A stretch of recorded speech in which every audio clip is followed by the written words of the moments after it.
Now, from Nebraska's trusted news source, this is Channel 8 News at 5. Coming up tonight, the latest on a lawsuit against the city coming from a former firefighter.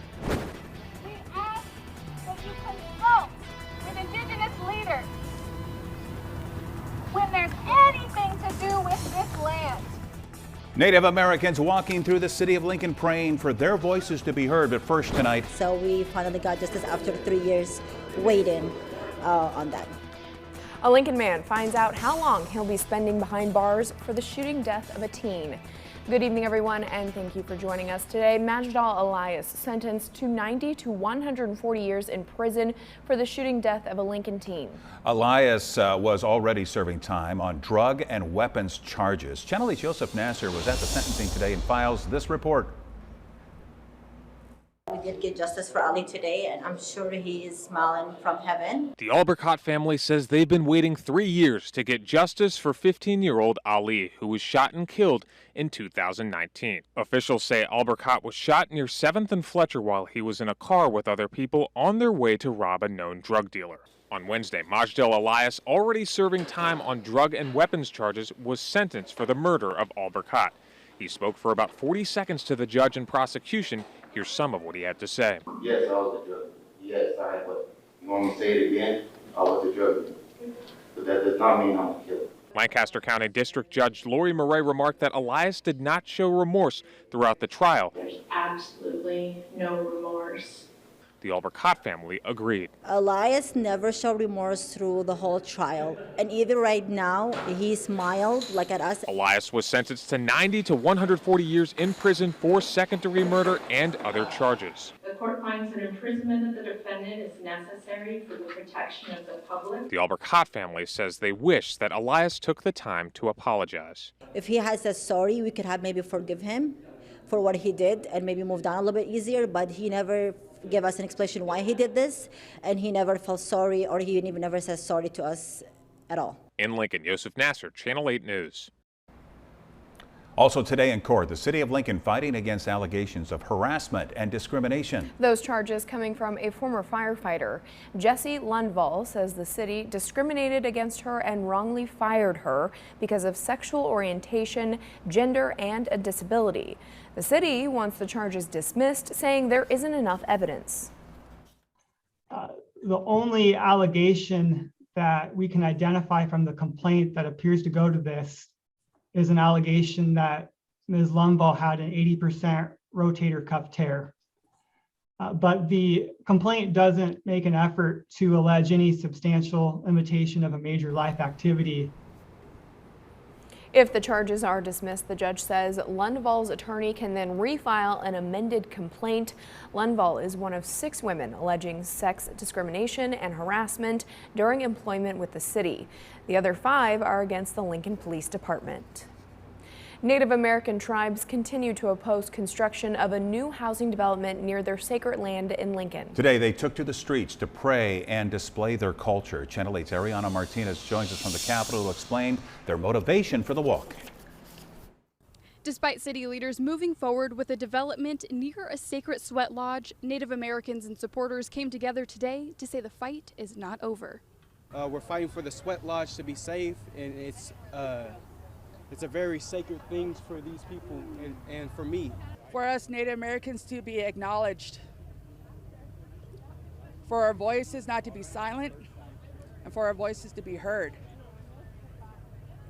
throughout Indian country. Whether we're Oglalas, whether we're Dakotas, Nakotas, Omahas. The area they want to protect is near Highway 77 in Pioneers, where the city approved the development of hundreds of homes. The land is next to Wilderness Park and too close, the protesters say, to sacred grounds and one of the oldest sweat lodges. On top of the prayer walk, leaders are reaching out to lawyers to see what rights they may have. They are also in communication with other tribes to see if they can make the land part of their sovereign land. The mayor was present for one of the stops, but says her statement remains the same, stating in part, "The city will continue to listen to community concerns, then use thoughtful zoning policies and the comprehensive plan to help neighbors find meaningful ways to live and grow together." Tonight on the news at 6, hear from one individual who wasn't even planning on being here today, but found himself at the right place at the right time and was moved to join the walk. Reporting in Lincoln, Ariana Martinez, Channel 8 News. Lincoln Public Schools says a student posted disturbing comments mentioning violence at Southwest High School. LPS tells us there were also disturbing photos that led to the student's family contacting police last night. Officials say the student was not on campus today and is receiving care. They also stress that there is no active threat. A threat assessment team continues working with both the student and their family. LPS is reminding families to keep weapons and ammunition away from children to avoid harming themselves and others. And this comes as we learn more information about the suspected shooter in Saturday's mass shooting in Buffalo, including how he shared his plan online shortly before the attack. Here's ABC's Stephanie Ramos. This morning, President Biden sending a message after that racist rampage in Buffalo. What happened here is simple and straightforward. Terrorism. Terrorism. Domestic terrorism. The president and first lady meeting with the families of the 10 victims who lost their lives when an 18-year-old gunman opened fire at Tops Supermarket on Saturday in what authorities call a racially motivated attack. We need to say as clearly and forcefully as we can that the ideology of white supremacy has no place in America. The president blasting those who embrace replacement theory, the racist belief allegedly held by the shooter that there's a conspiracy to replace white Americans with people of color. This as new details emerge about the suspected gunman Peyton Gendron, seen here in this graduation photo after he was investigated for threatening a murder-suicide at school in spring of 2021. Attention now turning to the 589-page document found online containing posts the suspect allegedly wrote on the social media platform Discord prior to the supermarket attack. Overnight, ABC News confirming that some of those posts were made in a private group 30 minutes prior to the attack. It's unclear who had access to them or who saw them. In December, the suspect allegedly building up an arsenal of weapons, including the rifle used in the assault. In February, a post claiming that his parents were unaware of the ammo and arsenal he'd acquired. Then in March, multiple posts about his alleged visit to the Buffalo area, where he did reconnaissance on the Tops grocery store. The shooter also allegedly posting about taking part in animal abuse, claiming his mother gave him a box to bury a cat he killed. Then on May 5th, just over a week before the attack, the suspect noting he'd been lying to his parents for months. A community suffering not only the loss of loved ones, but also a store they relied on. And this has been a center of community, so for it to be closed for any period of time is a hardship for some people. The mayor also tells me there's been an outpouring of support with food and fund donations for distribution centers. He also says Tops is working to set up rides for residents so they can get to other Tops grocery stores. Stephanie Ramos, ABC News, Buffalo, New York. And back here closer to home now. For the third time in less than 2 months, Nebraskans are mourning the loss of a beloved firefighter. Ryan Keogh passed away this week at just 43 years old. Keogh was a member of the Atkinson Fire Department. That's in northeast Nebraska. The cause of his death has not yet been announced. He's survived by his wife and 5 children. The department posted on its Facebook page that Keogh was a great leader and that their hearts are beyond heavy. He had previously served as the fire chief. Just last month, 2 other Nebraska fire chiefs passed away, including Darren Kroll and John Trumbull. Both were keeping their community safe from wildfires at the time. All right, let's get to your first forecast now with meteorologist Rusty Dawkins. Some areas getting some rain last night, then the sun came out today. Yeah, it turned into a pretty nice day, but some spots saw some much needed precipitation, and we might see a little bit more tonight, which I'll show you here in a second or two. But here's the rainfall totals as of earlier this morning. Omaha had over 1.5 inches, just over 1 inch in Table Rock, that's in Pawnee County. Davie had 1 inch exactly. Raymond and Wahoo just over 1/2 inch. York, the Lincoln Airport, and Friend all just over 1/4 inch. Grand Island and Beatrice just under 1/4 inch. So spotty showers and thunderstorms, and there's a couple of more scattered showers up towards O'Neill, just on this side of Valentine. Those are moving south and east, not much to them, and I don't think there will be much to them later on. Temperatures right now pretty warm, between 80 and 85 degrees, but there is more heat just to our south. Look at all the upper 80s and even some 90s starting to show up in Texas. That heat and some humidity is going to be making its way north as we head through the day tomorrow. But the wind speed, that's calm right now, but that is also something that will be on the way up as we head through the day tomorrow. But tonight, pretty quiet and very mild. 72 by 9 p.m. By 11 p.m., clear and 68 degrees and dropping into the middle 60s as we head past midnight. The wind, like I said, is going to pick up, and so are the temperatures. We'll take a look at that in a few minutes. All right, thank you, Rusty. Now to the latest on Russia's war in Ukraine. In a direct response to Vladimir Putin's invasion, Finland and Sweden submitting NATO applications today. It comes as the war in Ukraine rages on, with Ukrainian firefighters being taken to Russian-controlled cities. ABC's Morgan Norwood has the story.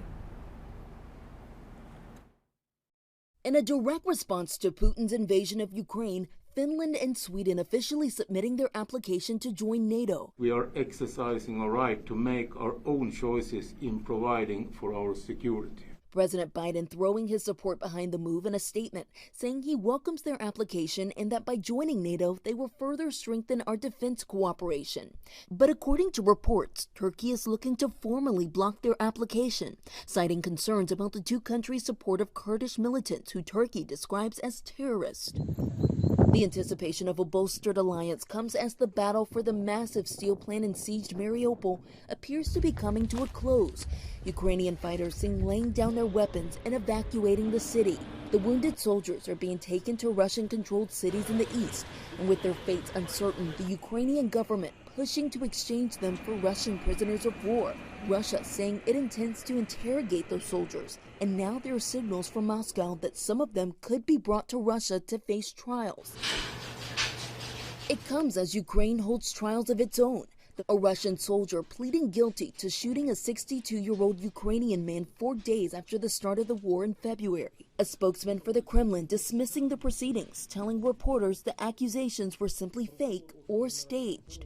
But the evidence of other atrocities waged against Ukrainians have been all too clear. ABC's Ian Pannell on the ground. And although the Russians have been driven out of this area, as we're seeing in lots of other areas, the Russians continue to terrorize the local population. And that Russian agitation, a clear sign that their war isn't going to plan. According to a senior U.S. defense official, the Russian offensive in the Donbass region is making little progress, shrinking both in size and scale. And the State Department announcing today that it's officially resuming operations at the U.S. Embassy in Kyiv. I'm Morgan Norwood, ABC News, Los Angeles. Back in the U.S., a terrible day on Wall Street. Stocks sank after a series of disappointing quarterly results from some major retailers. And then add to that fears that surging inflation could cut more deeply into corporate profits. The Dow sank more than 1,100 points. S&P 500 slid 4%. We'll have a look at some of your local numbers in just a little bit. But coming up next, new information about the China flight nose diving to the ground, killing more than 100 people on board. That and your full forecast after the break.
Now to that alarming report on the China Eastern flight that crashed back in March, killing all 132 people on board. Investigators are now suggesting the plane was intentionally put in a near vertical nosedive.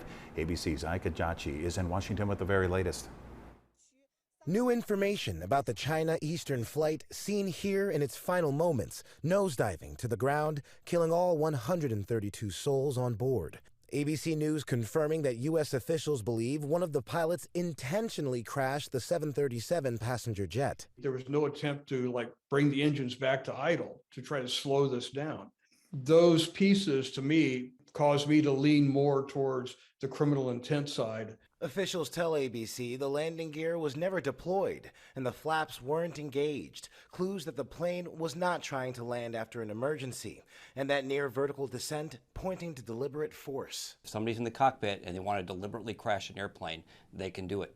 ABC News contributor and aviation expert Colonel Steve Ganyard says we're very close to fully automated cockpits where something like this could be prevented. He says the possibility of someone else storming the cockpit is very low. The Chinese said no, and remember that every airplane that comes off the line has locks on the door that are very, very difficult to get into without knowing specific codes that only the crew know. Officials tell ABC News the rapid descent began at 29,000 feet. The plane plunging to 8,000 feet, appears to level off, then plunges again. China Eastern Airlines saying it hasn't found any evidence of a mechanical problem with the plane. Meanwhile, more information coming out about the personal life and background of one of the pilots. According to U.S. investigators, there were two pilots, a veteran and a relatively young pilot. Investigators say the younger pilot may have been struggling with undisclosed issues right before the crash. Now, Chinese authorities do have the cockpit voice recorder, which is a crucial part of this investigation. But it's also one of the biggest mysteries, because we don't yet know exactly what's on it. Ike Ajachi, ABC News, Washington. Now, your Storm Alert Team Forecast from Nebraska's trusted news source. After those showers and thunderstorms rolled through last night, it didn't take long for the sun to come back. Now a few clouds starting to stream back in. This is a live look at Beatrice at South 6th Street and Perkins Street. Traffic flowing nicely. We've got a pretty decent day out there. A little warm. Some spots are seeing 84, 85 degrees, so a little above average by about 5 or 6 degrees. Right now temperatures are between 80 and 85 for just about all of us. 81, one of the cooler spots in Central City, 84 in Friend, 84 in Beatrice, 85 in the capital city. Dew point, not bad. When you're seeing 40-degree dew points, that'll do. 52 in York, 57 in the capital city. Not much of a wind. This is all kind of a in-between day. We had the thunderstorms yesterday. Tomorrow we're going to see the heat and the humidity return. Now, a few clouds, like I said, from about Lincoln, I-80 south towards Beatrice. We saw that on that live camera. So a few high clouds to the south. Clearer skies to the north and west. A couple of isolated thunderstorms in north central Nebraska, just south and west of O'Neill here. This is all going to try to make its way towards us. Will it get there? Well, it's trying. But I think once it loses the heating of the day, this will likely look a lot worse than it's going to be, because watch what happens. This is 9 p.m.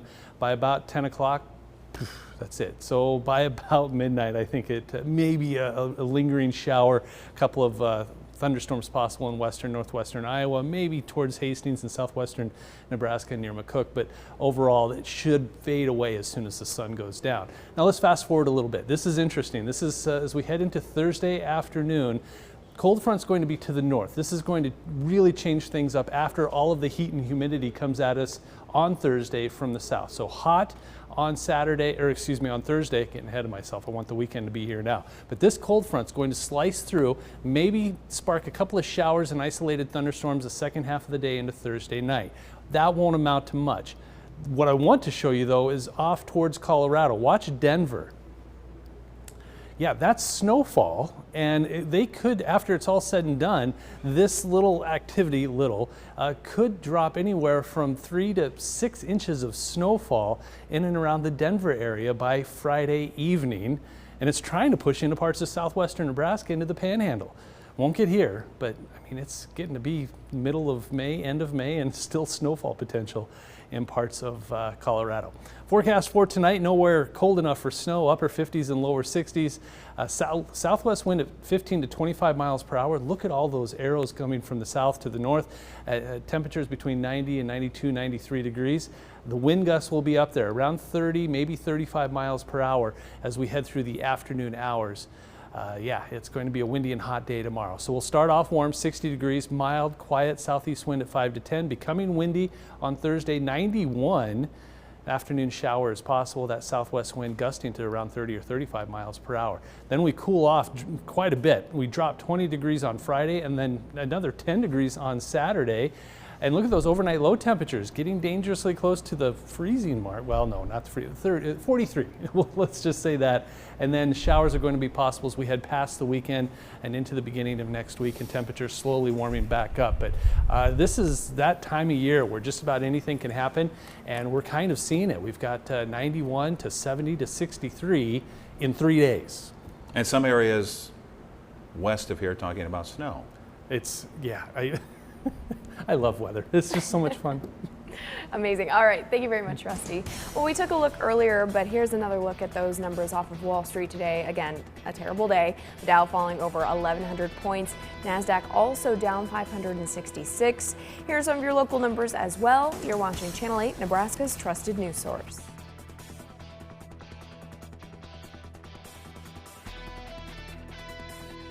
Night after the powerful testimonies. Get to the bottom.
There's a lot going on in this 10-day forecast, so let's take a little bit longer look at it. Now we have a chance for showers tomorrow afternoon, but a high of 91 and windy. That south wind at 15 to 30 miles per hour. Then on Friday, kind of a transition day, 70 degrees, not bad, partly cloudy skies. Shower possible on Saturday and much cooler, only a high of 63. So to wrap that up, 91 on Thursday, 63 for a high on Friday. That's 3 days. Quite the change. All right, thank you, Never Rusty. boring. Thank you all for joining us. See you at 6. With the Channel 8 Eyewitness News mobile app, you'll be the first to know. Get alerts about breaking news and weather, all in the palm of your hand. The Jalapeno Popper Frenchie, creamy and crunchy in each delicious bite. Enjoy this bold new taste or the timeless original, Frenchies at Amigo's King's Classic. Closed captioning on Channel